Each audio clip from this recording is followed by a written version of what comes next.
শুভেন্দু অধিকারীর চ্যাংদোলা মন্তব্যকে সমর্থন নয় দিলীপ ঘোষের। হুমায়ুন কবির, ফিরহাদ হাকিমের বক্তব্যেরও বিরোধিতা দিলীপের। গণতান্ত্রিক পদ্ধতিতে রাজনীতির পক্ষে সওয়াল করেছেন বিজেপির এই নেতা। কি বলেছেন শুনব।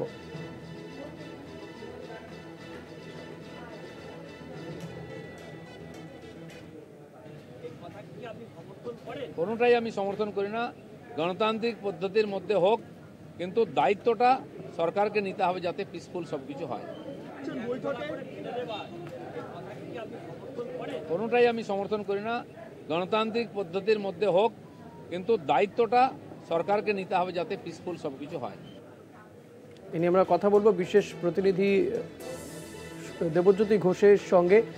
দেবজ্যোতি, শুভেন্দু অধিকারীর এই যে বক্তব্য, তিনি বলছেন না তিনি দিলীপ ঘোষের যে বক্তব্য, না তিনি শুভেন্দু অধিকারীর বক্তব্যকে সমর্থন করেন, না হুমায়ুন কবির বা ফিরহাদ হাকিমদের। দিলীপ ঘোষের এই বক্তব্যের পরে হুমায়ুন কবির বা ফিরহাদ হাকিম তাদের কোনো প্রতিক্রিয়া কি পাওয়া গেছে? দেখো ঋষিকেশ, অত্যন্ত গুরুত্বপূর্ণ। আজকে বিরোধী দলনেতার সঙ্গে আজকে দেখা করতে এসেছিলেন দিলীপ ঘোষ। সেখানে সমস্ত বিধায়কদের সঙ্গে তিনি দেখা করেন এবং তারপরে তিনি সাংবাদিকদের মুখোমুখি হন। গত কয়েকদিন ধরে যে চ্যাংদোলা বনাম ঠুসো নিয়ে যে একটা বিতর্ক তৈরি হয়েছিল, তৃণমূল কংগ্রেসের পক্ষ থেকে হুমায়ুন কবির বলেছিলেন যদি শুভেন্দু অধিকারী তাদের চ্যাংদোলা করে বিধানসভার বাইরের গেটে ফেলতে আসেন তাহলে তাদের ঠুসো দেবেন। তা নিয়ে রাজ্য রাজনীতি তোলপাড় হচ্ছিল। সেই জায়গাতেই আজকে দিলীপ ঘোষ বিধানসভায় এসে একটা তাৎপর্যপূর্ণ মন্তব্য করলেন। তিনি যে শুভেন্দু অধিকারীর পাশে দাঁড়ালেন না তা কার্যত তিনি পরিষ্কার করে দিলেন। অন্যদিক থেকে তিনি যে এই যে ঘটনা ঘটছে সেই ঘটনাকে যে তিনি সমর্থন করেন না।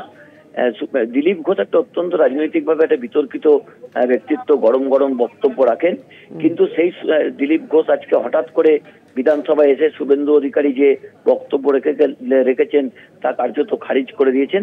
তা নিয়ে তৃণমূল কংগ্রেসের পক্ষ থেকে এখনো কেউ কোনো মন্তব্য করেননি।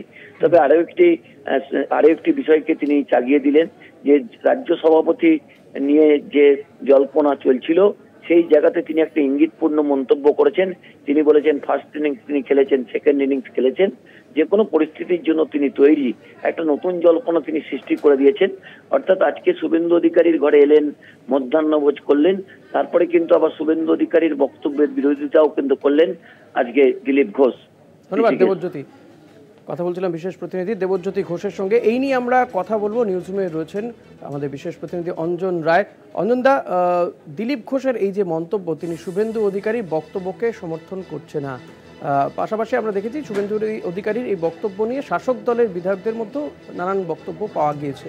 কোথাও গিয়ে কি দিলীপ ঘোষ আর শুভেন্দু অধিকারী এদের মধ্যে যে ফাটলটা, সেটা এই বক্তব্যকে নস্যাৎ করে দেওয়া এক ধরনের বক্তব্য, যে দিলীপ ঘোষ কিছু বললেই বিতর্ক হয়, তিনিও কোথাও গিয়ে শুভেন্দু অধিকারীর পাশে দাঁড়ালেন না।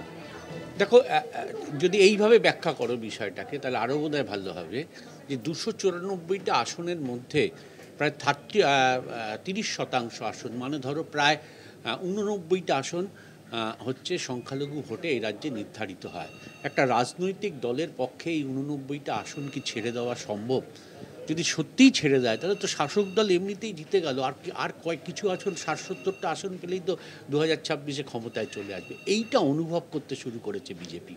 সেই কারণে তারা বুঝতে পারছেন যে সম্পূর্ণভাবে সংখ্যালঘুদের এইভাবে আক্রমণ করাটা ঠিক হচ্ছে না, এবং এই ঠিক হচ্ছে না এই জায়গা থেকে কার্যত কেউ কোনো নেতৃত্ব ঘুরে দাঁড়াতে চাইছে। দিলীপ ঘোষের নাম রাজ্য সভাপতির তালিকায় আছে, আর যে 4 জনের নাম রয়েছে তার মধ্যে দিলীপ ঘোষও আছেন রাজ্য সভাপতির তালিকায়। কে হবে সেটা পরের ব্যাপার।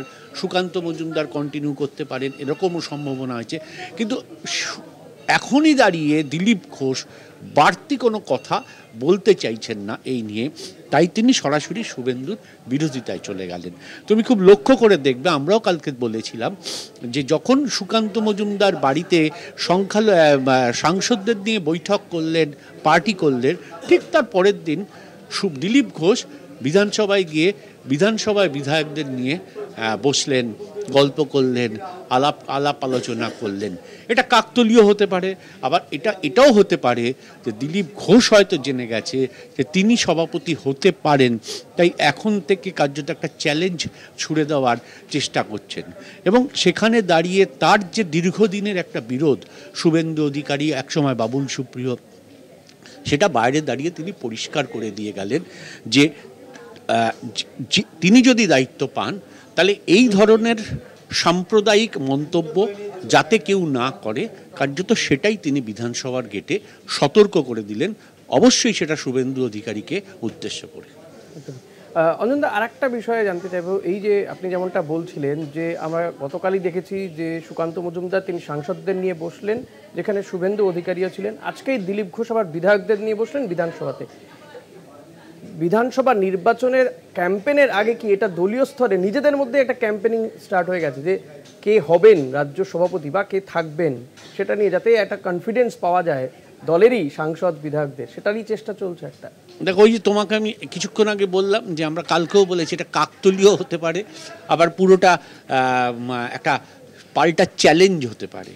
মানে দিলীপ চ্যালেঞ্জ করছে সুকান্ত মজুমদারকে, বা সুকান্ত মজুমদার যেহেতু কালকে করেছেন তার পাল্টা দিলীপ আজকে বিধায়কদের দিয়ে করে বোঝাতে চাইছেন, কর্মীদের মধ্যে বার্তা দিতে চাইছেন যে সবটা এখনও ঠিক হয়ে যায়নি, যে শুভেন্দু বা সুকান্ত মজুমদারই থাকছেন আগামী দিনে। এর একটা পাল্টা চ্যালেঞ্জ তিনি হয়তো ছুড়ে দিতে চাইছেন, তিনিও দৌড়ে আছেন, এই কথাটা তিনি বলতে চাইছেন। অন্যদিনও তো করতে পারতেন, তা হঠাৎ কালকের পরেই 24 ঘন্টা কাটতে না কাটতে আজকেই করলেন কেন? ফলে বোঝা যাচ্ছে যে দলের মধ্যে দাঁড়িয়েও একটা দ্বন্দ্ব বিজেপির মধ্যে আছে, সভাপতি কে হবেন, বা পুরনো যে সব দ্বন্দ্বগুলো আছে সেই দ্বন্দ্বগুলো ক্রমশ প্রকট হচ্ছে। 26-এর ইলেকশন যত এগিয়ে আসছে, নেতাদের মধ্যে যে বিভেদ, সেই বিভেদগুলো চলে আসছে। দিলীপ ঘোষ, সুকান্ত মজুমদার, শুভেন্দু অধিকারী, তাদের এই কার্যকলাপ কিন্তু সেটাই দেখাচ্ছে। এটা নিঃসন্দেহে শাসক দলকে বোধহয় কিছুটা নিশ্চিন্ত রাখবে। অবশ্যই শাসক দল তো এইটাই চাইছে যে যত তারা বিরোধী দলের মধ্যে ভাঙন ধরাতে পারবে তত তাদের অ্যাডভান্টেজ, তত তাদের লাভ। ফলে সেই সুযোগ শাসক দল নেবে, চিরকালই রাজনীতিতে সেটাই হয়ে এসছে। ফলে সেটা তারা চাইবেই, বারবার চাইবে যে এটা চলুক, এটা কন্টিনিউ করুক। অনেক ধন্যবাদ অঞ্জনদা। কথা বলছিলাম বিশেষ প্রতিনিধি অঞ্জন রায়ের সঙ্গে। একদিকে যেমন শুভেন্দু অধিকারীর যে বক্তব্য, চাংদলা করা যে মন্তব্য তিনি বলেছিলেন, সেই বক্তব্যকে নস্যাৎ করে দিলেন, পাশাপাশি দলকে একটা বার্তাও দিয়ে রাখলেন যেই যে রাজ্য সভাপতি হওয়ার যে লড়াই একটা চলছে, কে হবেন রাজ্য সভাপতি, যার মধ্যে দিলীপ ঘোষেরও নাম রয়েছে, তিনিই হতে পারেন, বা হয়তো সুকান্ত মজুমদার তিনিই কন্টিনিউ করতে পারেন, কিন্তু কোথাও গিয়ে একটা পাল্টা চ্যালেঞ্জও ছুড়ে রাখলেন দিলীপ ঘোষ।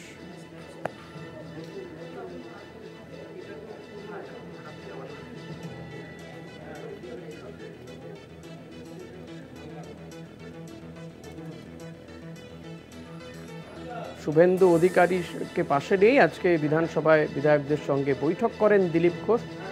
গতকাল দেখা গিয়েছিল সাংসদ সুকান্ত মজুমদার তিনিও শুভেন্দু অধিকারীকে নিয়েই সাংসদদের সঙ্গে বৈঠক করেন।